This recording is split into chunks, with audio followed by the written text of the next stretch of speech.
আসসালামু আলাইকুম। আমন্ত্রণ জানাচ্ছি জাগো টিভিতে। আপনাদের সাথে আছি মমতাজ শাহিন রুম্পা।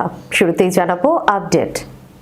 ইরানি মিসাইলের টার্গেটে জর্ডানের মার্কিন ঘাটে ৫,০০০ কবর প্রস্তুত। আমেরিকান সেনাদের জন্য হামলার চাঞ্চল্যকর ভিডিও প্রকাশ করল ইরান। ওমান সাগরে ইরানের সঙ্গে যোগ দিচ্ছে রুশ রণতরী। ইরানের সামরিক স্থাপনা অঞ্চলে বিশাল ধোঁয়ার কুণ্ডলী, উদ্বেগ চরমে। হরমুজ প্রণালী যেভাবে ইরানের তুরুপের তাস। ১৫০টিরও বেশি মার্কিন সামরিক কার্গো ফ্লাইট, অস্ত্র ও গোলাবারুদ মধ্যপ্রাচ্যে। অক্সিয়াসের প্রতিবেদন, ইরানের সঙ্গে বড় ধরনের যুদ্ধের দ্বারপ্রান্তে ট্রাম্প।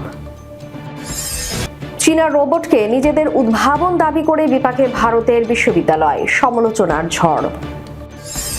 মহারাষ্ট্রে মুসলিম কোটা অধ্যাদেশ বাতিল করল বিজেপি সরকার। চীনের গোপন পারমাণবিক পরীক্ষার নতুন তথ্য দিল যুক্তরাষ্ট্র। শুনছিলেন শিরোনাম, এবার বিস্তারিত। ইরানি মিসাইলের টার্গেটে জর্ডানের মার্কিন ঘাঁটি, ৫,০০০ কবর প্রস্তুত আমেরিকান সেনাদের জন্য। হামলার চাঞ্চল্যকর ভিডিও প্রকাশ করল ইরান। মার্কিন ইরান উত্তেজনার চরম মুহূর্তে ইরানি গণমাধ্যমে প্রকাশিত এক চাঞ্চল্যকর ভিডিওতে দেখা গেছে জর্ডানের মুয়াফফাক সালতি মার্কিন বিমান ঘাঁটি ইরানি ক্ষেপণাস্ত্র ও যুদ্ধ বিমানের লক্ষ্যবস্তুতে পরিণত হয়েছে।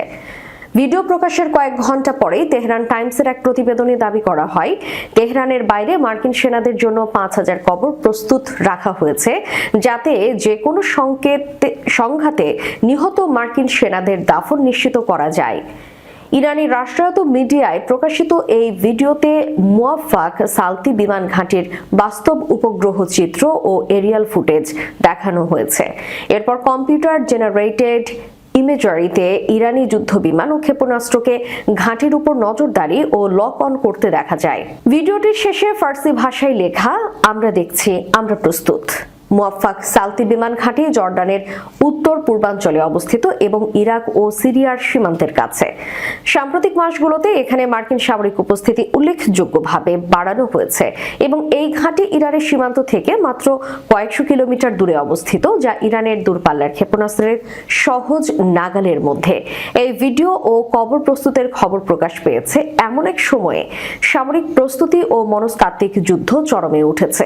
পেন্টাগনের মুখপাত্র এই ভিডিও ও কবর প্রস্তুতের খবরকে মনস্তাত্ত্বিক যুদ্ধ ও উস্কানি বলে উল্লেখ করেছেন। তিনি বলেছেন, আমরা আমাদের মিত্র ও সেনাদের নিরাপত্তায় সর্বোচ্চ সতর্কতা অবলম্বন করছি। ইরানের এই ধরনের প্রচারণা আঞ্চলিক স্থিতিশীলতার জন্য হুমকি। আমরা এই হুমকি মোকাবিলায় পুরোপুরি প্রস্তুত। সামরিক বিশ্লেষক ডক্টর নাদিম শাহাদে বলেছেন, এটি ইরানের ক্লাসিক কৌশল, এক হাতে কূটনীতি, অন্য হাতে সামরিক ও মনস্তাত্ত্বিক চাপ। ভিডিওটি এবং কবর প্রস্তুতের খবর মূলত মার্কিন নীতি নির্ধারকদের মনে আতঙ্ক তৈরি করার জন্য। তারা দেখাতে চাইছে যে সংঘাতের মূল্য অত্যন্ত বেশি হবে এবং মার্কিন সেনাদের প্রাণহানি অনিবার্য। জর্ডানের সরকার এখনো আনুষ্ঠানিকভাবে এই ভিডিও নিয়ে কোনো মন্তব্য করেনি, তবে নিরাপত্তা বিশ্লেষকরা বলছেন ইরানের এই হুমকি জর্ডানকে কঠিন অবস্থায় ফেলেছে। আম্মান ঐতিহ্যগতভাবে ওয়াশিংটনের ঘনিষ্ঠ মিত্র হলেও ইরানের সাথে সম্পর্ক বজায় রাখে এবং এখন এই সংকটে তারা চাপের মুখে পড়েছে। বিশ্লেষকরা বলছেন, হামলার এই ভিডিও ও কবর প্রস্তুতের খবর যুদ্ধ শুরুর তাৎক্ষণিক ইঙ্গিত নয়, বরং একটি শক্তিশালী বার্তা। তবে জেনেভায় কূটনৈতিক বৈঠক ব্যর্থ হলে এবং কোনো পক্ষ ভুল করলে এই অগ্নিগর্ভ পরিস্থিতি দ্রুত বাস্তব সংঘাতে রূপ নিতে পারে। বিশ্ব এখন শঙ্কিত দৃষ্টিতে দেখছে এই কূটনীতি ও উত্তেজনার পাল্লা ভারী কোন দিকে। ওমান সাগরে ইরানের সঙ্গে যোগ দিচ্ছে রুশ রণতরী। রাশিয়াকে নিয়ে যৌথ সামরিক মহড়া শুরু করতে যাচ্ছে তেহরান ও মস্কো। বৃহস্পতিবার মধ্যপ্রাচ্যের ওমান সাগরে এই মহড়া শুরু হবে বলে জানিয়েছে ইরানের বিভিন্ন সংবাদ মাধ্যম। সুইজারল্যান্ডের জেনেভায় ইরান ও রাশিয়ার সঙ্গে আলোচনা হয়েছে যুক্তরাষ্ট্রের। বৈঠকে উল্লেখযোগ্য অগ্রগতি হয়েছে বলে জানিয়েছে ইরানের পররাষ্ট্রমন্ত্রী আব্বাস আরাঘচি। তবু ইরান ঘিরে মার্কিন সামরিক শক্তি কমানোর কোনো ইঙ্গিত নেই। ধারণা করা হচ্ছে সম্ভাব্য সব প্রস্তুতির অংশ হিসেবেই মহড়ার আয়োজন করছে ইরান। এর আগে হরমুজ প্রণালীতে গত সোমবার মহড়া চালায় ইরানের প্রভাবশালী বিপ্লবী গার্ড কোর। ওই মহড়া ছিল এই অঞ্চলে মার্কিন সামরিক বাহিনীর উপস্থিতির প্রতি একটি চ্যালেঞ্জ। এরপর বুধবার ইরানের সামরিক বাহিনীর মুখপাত্র রিয়ার অ্যাডমিরাল হাসান মাকসুদু বলেছেন, ওমান সাগর ও ভারত মহাসাগরের উত্তরাঞ্চলে বৃহস্পতিবার যৌথ মহড়া অনুষ্ঠিত হবে। ইরান ও রাশিয়ার মধ্যে এই যৌথ মহড়ার লক্ষ্য হল সমুদ্রে নিরাপত্তা বাড়ানো এবং দুই দেশের নৌবাহিনীর মধ্যে সম্পর্ক জোরদার করা। তবে কতদিন ধরে এই মহড়া চলবে তা স্পষ্ট করেনি হাসান মাকসুদুল। মহড়া চলার সময় নিরাপত্তার স্বার্থে কয়েক ঘন্টার জন্য হরমুজ প্রণালী বন্ধ থাকবে বলে জানিয়েছে তেহরান। এই প্রণালী দিয়ে বিপুল পরিমাণ জ্বালানি পরিবহন করা হয়। ইরানের সামরিক স্থাপনা অঞ্চলে বিশাল ধোঁয়ার কুণ্ডলী, উদ্বেগ চরমে। ইরানের রাজধানী তেহরানের উপকণ্ঠে পারান্ত এলাকায় সামরিক স্থাপনা অঞ্চলে বিশাল কালো ধোঁয়ার কুণ্ডলী, যা দেখা গেছে বহুদূর থেকে। যুক্তরাষ্ট্রের সঙ্গে চরম সামরিক উত্তেজনার মধ্যেই এই ঘটনা নিয়ে বিভিন্ন মহলে উদ্বেগ চরমে। ধোঁয়ার এই কুণ্ডলী দেখে সামাজিক যোগাযোগ মাধ্যমের বিভিন্ন প্ল্যাটফর্মে বড় ধরনের বিস্ফোরণের খবর ছড়িয়ে পড়লেও ইরানি কর্তৃপক্ষের দাবি এটি সাধারণ অগ্নিকাণ্ড। তবে গুরুত্বপূর্ণ সামরিক স্থাপনার কাছেই এই ঘটনা ঘটায় আন্তর্জাতিক মহলে ব্যাপক তোলপাড়। লন্ডন ভিত্তিক সংবাদ মাধ্যম ইরান ইন্টারন্যাশনাল জানায়, পারান্ত শহরের এক বাসিন্দা একটি ভিডিও পাঠিয়ে সেখানে বিকট বিস্ফোরণের শব্দ শোনার দাবি করেছেন। তবে ভিডিওটির সত্যতা এখনো স্বতন্ত্রভাবে যাচাই করা সম্ভব হয়নি। অন্যদিকে ইরানের রাষ্ট্রীয় সংবাদ মাধ্যম IRIB দিয়েছে ভিন্ন তথ্য। পারান্ত ফায়ার সার্ভিসের উদ্ধৃতি দিয়ে তারা জানায়, পারান্ত নদীর তীরের বিস্তীর্ণ ঝোপঝাড় ও নলখাগড়ার বনে এই আগুনের সূত্রপাত হয়েছে। ফায়ার সার্ভিসের বেশ কয়েকটি ইউনিট বর্তমানে আগুন নেভানোর কাজ করছে। তেহরান প্রশাসনের দাবি, সেখানে কোনো ধরনের নিরাপত্তা বিঘ্নিত হওয়ার ঘটনা ঘটেনি। আন্তর্জাতিক বার্তা সংস্থা রয়টার্স এক প্রতিবেদনে জানায়, পারান্ত শহরটি তেহরানের দক্ষিণ পশ্চিমে অবস্থিত এবং এর পাশেই বেশ কিছু গুরুত্বপূর্ণ কৌশলগত ও সামরিক স্থাপনা রয়েছে। এলাকাটি অত্যন্ত স্পষ্টকাতর হওয়ায় এই অগ্নিকাণ্ডকে অনেকেই বড় ধরনের হামলা বা নাশকতার অংশ হিসেবে সন্দেহ করছেন। হরমুজ প্রণালী, পারস্য উপসাগর ও ওমান উপসাগরকে সংযুক্ত করা এই প্রণালীটিকে বলা হয় ইরানের তুরুপের তাস। মূলত এর কৌশলগত অবস্থান এবং বিশ্ব অর্থনীতিতে এর অপরিসীম প্রভাবের কারণেই এটি ইরানের বড় একটি হাতিয়ার হয়ে দাঁড়িয়েছে। যুক্তরাষ্ট্র ও ইরানের মধ্যকার ভূ রাজনৈতিক দ্বন্দ্বে ইরান প্রায় এই প্রণালী বন্ধ করার হুমকি দেয়, যা পশ্চিমাদের জন্য বড় উদ্বেগের কারণ। ইরানের এই শক্তির পেছনে অনেক বিষয় জড়িয়ে আছে। এটি বিশ্ব জ্বালানি সরবরাহের প্রধান ধমনী। হরমুজ প্রণালী বিশ্বের সবচেয়ে গুরুত্বপূর্ণ অয়েল চেক পয়েন্ট বা তেলের রুট। বিশ্বের মোট জ্বালানি তেল রপ্তানির প্রায় 20% এবং তরল প্রাকৃতিক গ্যাসের প্রায় 20 থেকে 25% এই সরু পথ দিয়ে পরিবাহিত হয়।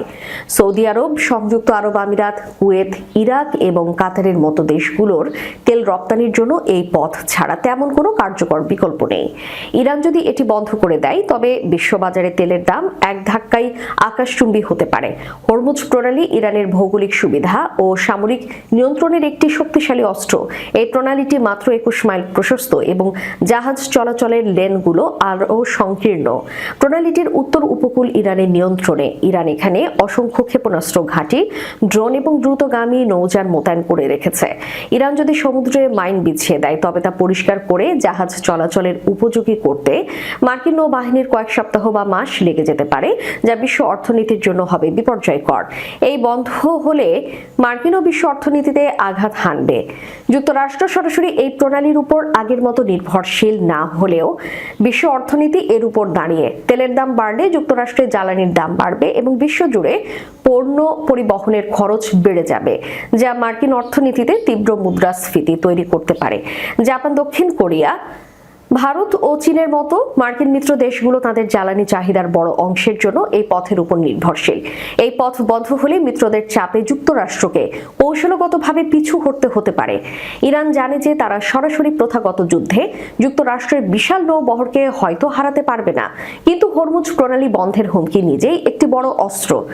সাম্প্রতিক তথ্য অনুযায়ী ইরান প্রায়ই এখানে সামরিক মহড়া দেয় এবং সাময়িকভাবে পথ বন্ধ করে দিয়ে যুক্তরাষ্ট্রকে বার্তা দেয়, কোনো বড় আক্রমণ হলে তারা বিশ্ব অর্থনীতিকে স্থবির করে দিতে প্রস্তুত। এক্সিওসের প্রতিবেদন, ইরানের সঙ্গে বড় ধরনের যুদ্ধের দ্বার প্রান্তে ট্রাম্প। মধ্যপ্রাচ্যে একটি বড় ধরনের যুদ্ধের কাছাকাছি পৌঁছে গেছে ট্রাম্প প্রশাসন। এই সম্ভাব্য যুদ্ধ খুব দ্রুতই শুরু হতে পারে বলে আশঙ্কা করা হচ্ছে। সংশ্লিষ্ট বিভিন্ন সূত্রের বরাত দিয়ে মার্কিন সংবাদ মাধ্যম এক্সিওস বলছে, ইরানে মার্কিন সামরিক অভিযান শুরু হলে তা ভেনেজুয়েলার মতো নির্দিষ্ট লক্ষ্য ভিত্তিক হবে না, বরং এটি হবে কয়েক সপ্তাহ ব্যাপী এক পূর্ণাঙ্গ যুদ্ধ। সূত্রগুলো জানায়, এই সামরিক অভিযানটি হবে মূলত যুক্তরাষ্ট্র ও ইসরায়েলের একটি যৌথ অভিযান। এর পরিধি গত বছরের জুনের 12 দিন ব্যাপী যুদ্ধের চেয়েও অনেক বড় হবে এবং ইরানের বর্তমান শাসক গোষ্ঠীর টিকে থাকার জন্য এটি হবে চরম এক অস্তিত্বের লড়াই।